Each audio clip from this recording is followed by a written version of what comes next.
जय हिंद। मैं निशांत सौरभ आप सभी को लेट्स क्वालिफाई नाउ में स्वागत करता हूं। बच्चों, मैंने टॉपिक स्टार्ट किया था मशीन इनपुट आउटपुट, और मशीन इनपुट आउटपुट में मैंने नंबर से रिलेटेड सभी टाइप्स को कवर करवा दिए थे। अब मैं यहाँ पे करवा रहा हूँ वो है अल्फाबेट से रिलेटेड। अल्फाबेट से रिलेटेड मैंने इंक्रीजिंग ऑर्डर को करवा दिया था। अब मैं यहाँ पे अल्फाबेट से ही रिलेटेड मैं डिक्रीजिंग ऑर्डर से रिलेटेड मैं करवा रहा हूँ यहाँ पे कि किस तरह से मशीन इनपुट आउटपुट अल्फाबेट में डिक्रीजिंग ऑर्डर में काम करता है। तो आप लोग नोट करेंगे type alphabet.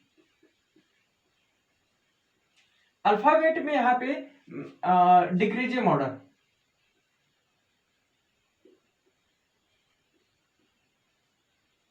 Decreasing order.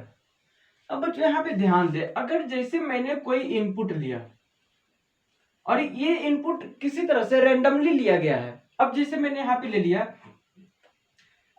X ले लिया, डी है, जेड, वाई, एम, बी, ए, इसके बाद यहां पे मैंने ले लिया सी, इसके बाद है ओ, तो हो गया कितना 1 2 3 4 5 6 7 8 9। एक और कोई ले लेते हैं यहाँ पे, जैसे मैंने ले लिया जे। अब इसे क्या करना है कि लाडलो यहाँ पे ध्यान दे, जो ये दिया गया है अल्फाबेट, इसे डिक्रीजिंग ऑर्डर के तहत इसे फॉलो करवाना है। ध्यान दे, यहाँ पे मैं बस एक कॉन्सेप्ट को दे रहा हूं, है ना। और क्वेश्चन है ना, जो क्वेश्चन जब कॉन्सेप्ट क्लियर हो जाएंगे इसके बाद क्वेश्चन को करवाया जाएगा, क्योंकि क्वेश्चन में वर्ड से भी रिलेटेड आते हैं, उसमें बड़े बड़े नंबर होते हैं, फिर नंबर और वर्ड मिक्स होते हैं, है ना। तो सबसे पहले मैं एक फॉर्मेट दे रहा हूं कि किस तरह से मशीन इनपुट आउटपुट में काम किया जाता है। तो बच्चों यहाँ पे ध्यान दे, अब मैं यहाँ पे लिया स्टेप 1। अब क्या होता है कि अब कौन लेटर है जो सबसे बड़ा है, तो ध्यान रखें अल्फाबेटिकल ऑर्डर में जो क्या होता है, जिसका पोजीशन जिस तरह से होता है, जैसे ए है तो ए क्या हो जाएगा, सबसे छोटा हो जाएगा। जेड है, जेड 26, इसका सबसे ज्यादा नंबर है तो ये क्या हो जाएगा, सबसे बड़ा हो जाएगा, ये सबसे पहले आएगा डिक्रीजिंग ऑर्डर में। तो लाडलो यहाँ पे ध्यान दें, एक्स की बात करते हैं यहाँ पे, तो सबसे पहले हम इसके सभी के पोजीशन की बात करते हैं। तो अगर मैं पोजीशन की बात करूं तो एक्स का पोजीशन कितना होता है, 24 होता है, डी का 4 होता है, जेड का 26 होता है, वाई का होता है 25, एम का होता है 13, बी का होता है 2, ए का होता है 1, सी का होता है यहाँ पे 3। इसके बाद ओ की बात करते हैं तो ये हो जाएगा 15, और जे की बात करते हैं तो ये हो जाएगा 10। ये हो गया। अब हम क्या करेंगे कि इसे है ना, इसे मैं यहाँ पे सबसे बड़ा लेटर कौन है, यहाँ पे जेड है, तो सबसे पहले जेड से स्टार्ट कर रहा हूं मैं। यहाँ पे मैंने जेड लिया और जेड को जिस तरह से यहाँ पे लाया है तो जेड की पोजीशन यहाँ से खाली हो गया।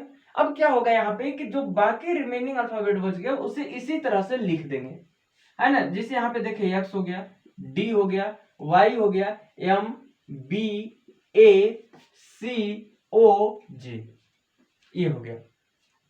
इसके बाद लल्ला प्यारे ध्यान दें, जेड के बाद हम किसे लेंगे यहाँ पे, तो यहाँ पे ध्यान दें, जेड के बाद मैंने यहाँ पे लेना है किसे, वाई को, है ना। तो अब क्या हो जाएगा यहाँ पे, स्टेप सेकेंड में क्या हो जाएगा बच्चों, यहाँ पे अगर यहाँ पे मैंने जेड है तो ध्यान रखें जिसे अरेंज कर दिया गया है उसमें कोई हेर फेर नहीं करनी है। समझ में आई बात यहाँ पे। इसके बाद किसे लेने है यहाँ पे, इसके बाद लेना है यहाँ पे y को।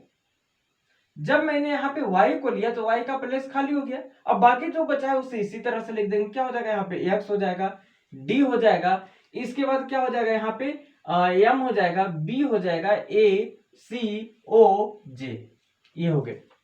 अब एक चीज यहाँ पे ध्यान दे, स्टेप 1 में, सॉरी स्टेप 2 में, स्टेप 2 में क्या है कि y को जब हम अरेंज किए हैं तो क्या x को अरेंज करना पड़ा, नहीं, क्योंकि y को जब हम यहाँ पे किए हैं तो बाकी रिमेनिंग को तो सेम लिखा गया था और उसी दौरान यहाँ पे x अपने आप हो गया, है ना, क्योंकि y का पोजीशन क्या होता है 25 और x का पोजीशन होता है 24। यहाँ पे अगर मैं इसे कंफ्यूज ना हो इसलिए मैं यहाँ पे एक लाइन ड्रॉ कर दे रहा हूं यहाँ पे, है ना।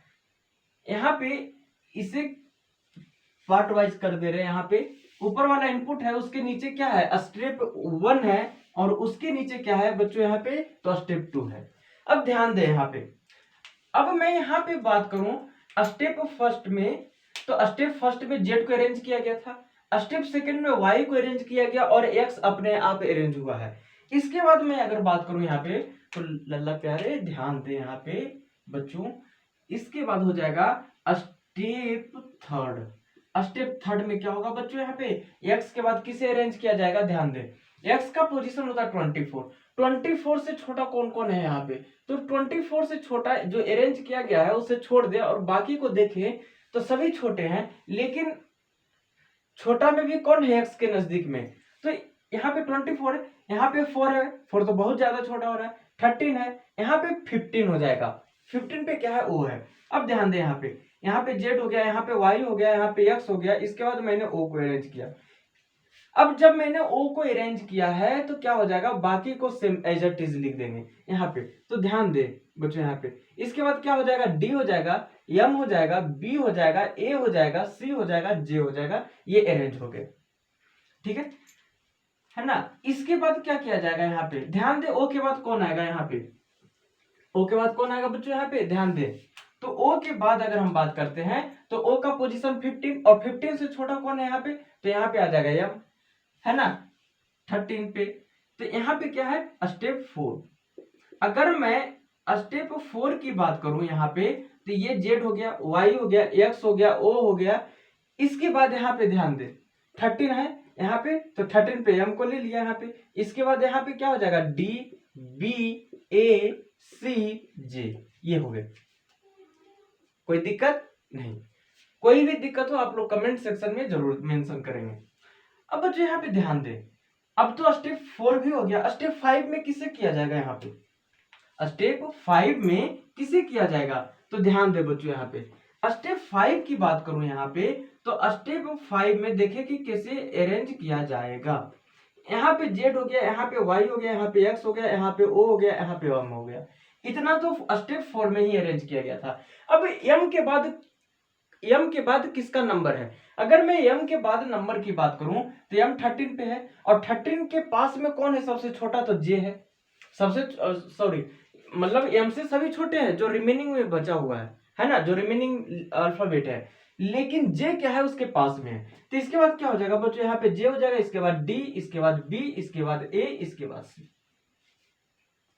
समझ में आई बात। अब ध्यान दें यहाँ पे, इसके बाद क्या होगा बच्चों, यहाँ पे लाडलियों ध्यान से सुने आप लोग, स्टेप 6 में क्या हो जाएगा, स्टेप 6 में ध्यान दें यहाँ पे, जिसे अरेंज किया गया सबसे पहले उसे लिखते हैं, Z Y X O M J, यहां तक तो अरेंज हो गया। इसके बाद क्या हो जाएगा बच्चों यहाँ पे, तो जे है, अब बचा कौन कौन, डी बी ए सी। अब इसमें सबसे बड़ा कौन है, अब एक चीज ध्यान दें, जे के बाद सबसे जे के पास में यहाँ पे डी की बात करते हैं, क्योंकि इसके बाद डी से भी छोटा है ए बी और सी, तो यहाँ पे ध्यान देंगे कि स्टेप 5 में जब मैंने जे को अरेंज किया था तो डी तो अपने आप अरेंज हो गया, डी क्या हो गया, अपने आप अरेंज हो गया, तो डी को अरेंज करने के लिए कोई अलग से स्टेप नहीं लेंगे, तो यहाँ पे क्या हो गया, यहाँ पे डी हो गया, ठीक है, क्योंकि डी कहां पे अरेंज हो गया था, स्टेप 5 में ही अरेंज हो गया था जे के बाद। अब बात करते हैं डी के बाद कौन आएगा, तो डी के बाद आएगा बच्चों सी, और सी के बाद बी, और बी के बाद ए। अब मैं अगर स्टेप 6 की बात करूं ना, तो ये क्या हो जाएगा, लाडलों ध्यान दें, जो स्टेप 6 है ये हो जाएगा step 6, step 6 is the last step, ये क्या है, लास्ट स्टेप है। अब यहाँ पे ध्यान दें कि किस तरह से अरेंज किया गया है, एक बार थोड़ा सा देख लेते हैं। अब बच्चों यहाँ पे ध्यान दें, यहाँ पे अगर मैं बात करूं फर्स्ट में, स्टेप फर्स्ट में, तो स्टेप फर्स्ट में किसे अरेंज किया गया था, जे को किया गया था, है ना। स्टेप वाई में सॉरी स्टेप 2 में वाई को किया गया। अब ध्यान दें, जो ये है ना, इसको फर्स्ट में अरेंज किया गया था, जेड को। वाई की बात करते हैं तो वाई को सेकेंड में अरेंज किया गया था, है ना। इसके बाद मैं बात करूं एक्स की। अब यहां पे एक चीज ध्यान दें, यहाँ पे अगर हम देखें तो z के बाद y और y के बाद x तो अपने आप हो गया और हमें अरेंज x हो गया। और यहाँ पे ध्यान दे, जब y के बाद x अपने आप इसी में अरेंज हो गया है तब तो हमें इसमें किसे अरेंज करना था, o को। मतलब कि जो x का काम है वो इसी में हो गया।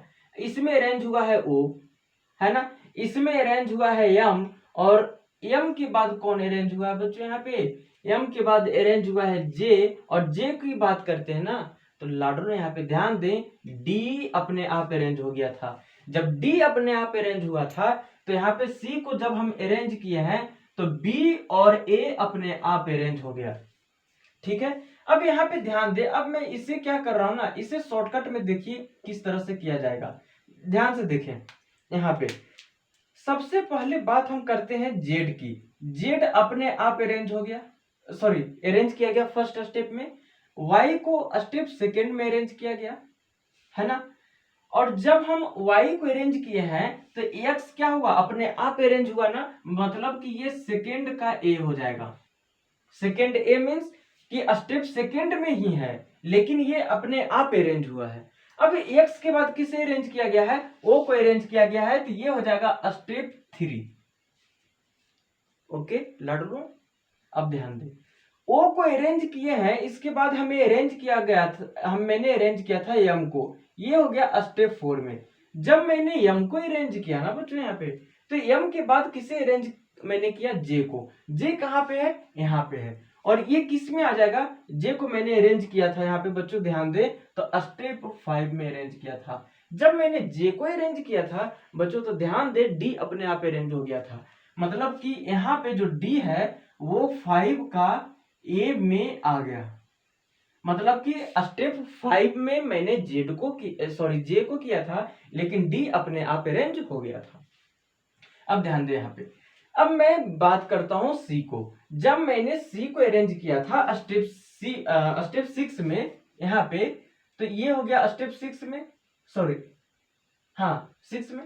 जब मैंने c को अरेंज किया ना बच्चों यहाँ पे, तो b क्या है, अपने आप अरेंज हो गया। ये जो b है तो ये हो जाएगा 6 का a और ये हो जाएगा 6 का b।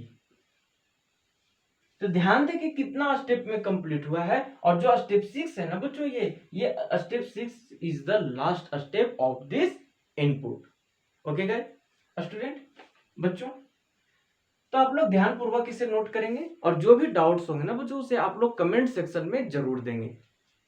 ओके, तो जिन लाडलों ने भी या जिन लाडलियों ने भी अभी तक हमारे चैनल को सब्सक्राइब नहीं किया तो सबसे पहले सब्सक्राइब कर लेंगे और बेल आइकन पे भी क्लिक कर लेंगे ताकि वीडियो के नोटिफिकेशन सबसे पहले आपके पास पहुंचता रहेगा। ओके बच्चों, और अगर आप लोगों को सेशन अच्छा लग रहा है तो ज्यादा से ज्यादा इसे शेयर करें, लाइक करें और जो भी डाउट्स होते हैं उसे आप लोग कमेंट सेक्शन में जरूर दें। तो इसी के साथ ही मिलते हैं नेक्स्ट वीडियो में, तब तक जय हिंद।